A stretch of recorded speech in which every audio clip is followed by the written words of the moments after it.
po sir, good day po. Ako po si Hazel Joy sa Presensya.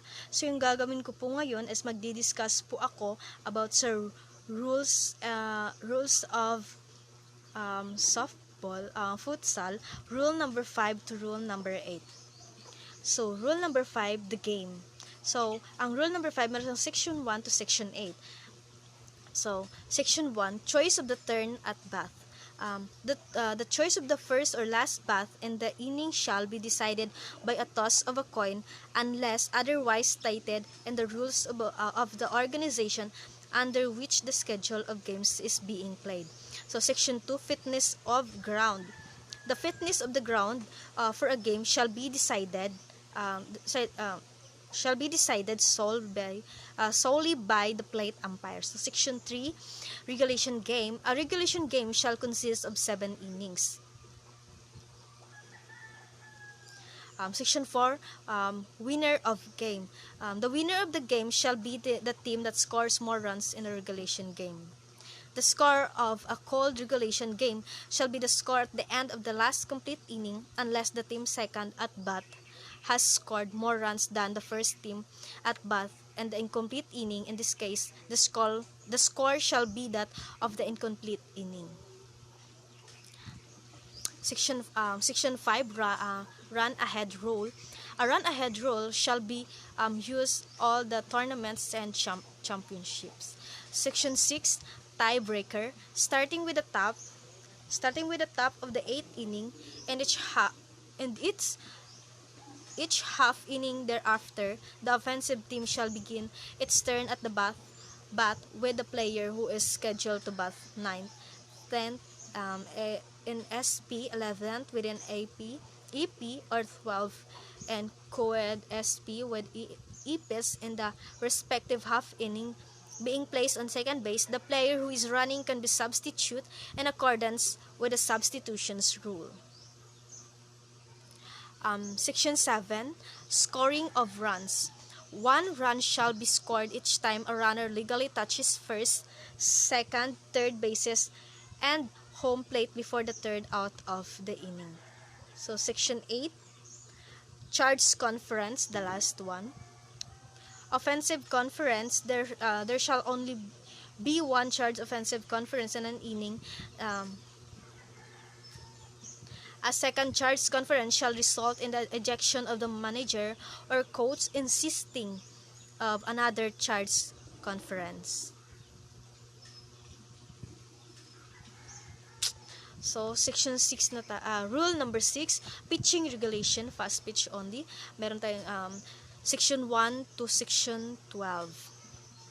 Section 1, preliminaries.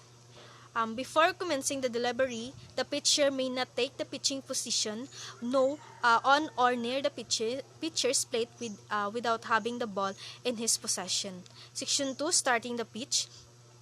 The start pitch which one hand is taken off the ball or the pitcher makes any motion that is part of his wind up. Section 3, legal delivery. The pitcher must not make any motion to pitch without immediately delivering the ball to the batter. Section 4, defensive positioning. A pitch does not have to be released. The offending player shall be ejected from the game.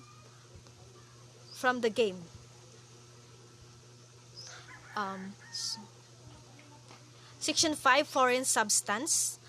Section 5, foreign substance. If any defensive team member continues to place a foreign substance on the ball, the pitcher shall be ejected from the game. Section 6, the catcher must remain within the catcher's box until the pitch is released, shall return the ball directly to the pitcher after each pitch, including after a foul ball. Section 7, throwing to a base. The pitcher, after he has taken the pitching position, shall not throw to a base during a live ball while his foot is on contact with the pitcher's plate. If the throw from the pitcher's plate occurs during a live ball appeal play, the appeal is cancelled.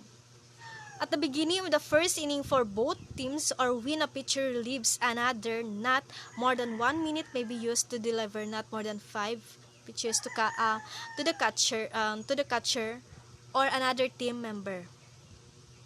Section 10 no pitch. No pitch shall be declared when the pitcher pitches during a suspension of play. The pitcher attempts a quick return of the ball before the batter has taken his position, or when the batter is off balance as a result of a previous pitch.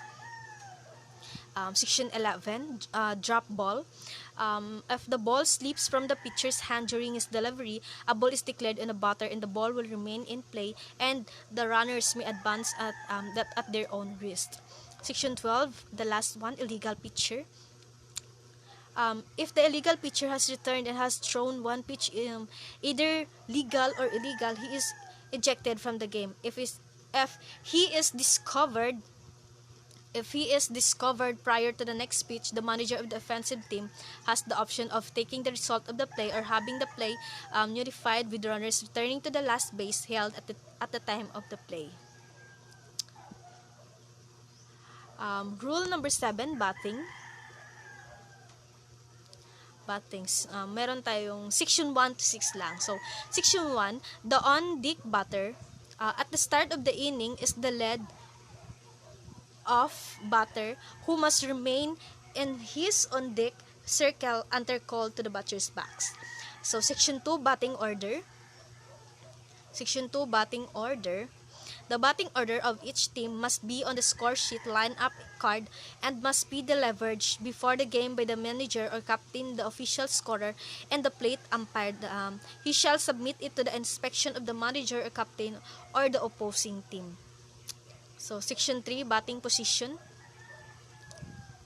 The batter must take his position in the batter's box within 10 seconds after the umpire has declared play ball. So, section 4, a strike is called by the umpire when any part of a legally pitched ball enters the strike zone before touching the ground and at which the batter does not swing.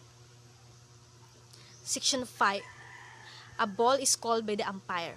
So, for each legally pitched ball that does not enter the strike zone or touches the ground before reaching home plate and is not swung at touches home plate and at which the batter does not swing. The last one, section 6, the batter is out. When the third strike is swung at the miss-up and the ball touches any part of the batter's person, not swung at, and the pitch ball hits the batter while the pitch is in the strike zone. So, the last one, rule number 8, batter runner and runner. Meron siya section 1 to 10. Section 1, the batter becomes a batter runner when he legally hits a fair or foul ball. Section 2, batter runner is out when the catchers drop the third strike and the batter runner is legally touched with the ball while off base or thrown out prior to reaching the first base. Third, the batter runner is not out when a fielder makes a play on a batter runner while using an illegal glove. Section 4, touching bases and legal order. Runners must touch bases in a legal order. First, second, third, and home plate. Exemptions if a runner is obstructed at a base, preventing the runner from touching the base. Section 5, runners are entitled to advance with liability to be put out. When the ball leaves the pitcher's hand on his delivery, when a pitch ball is bathed, on a thrown ball or fair bath but ball that is not black. Section 6, a runner forfeits his exemptions from liability to be put out. If at any time he fails to touch a base, he is entitled to before attempting to make the next base. Section 7, runners are entitled to advance without liability to be put out. When forced to vacate a base because the batter was awarded a base on balls. Section 8,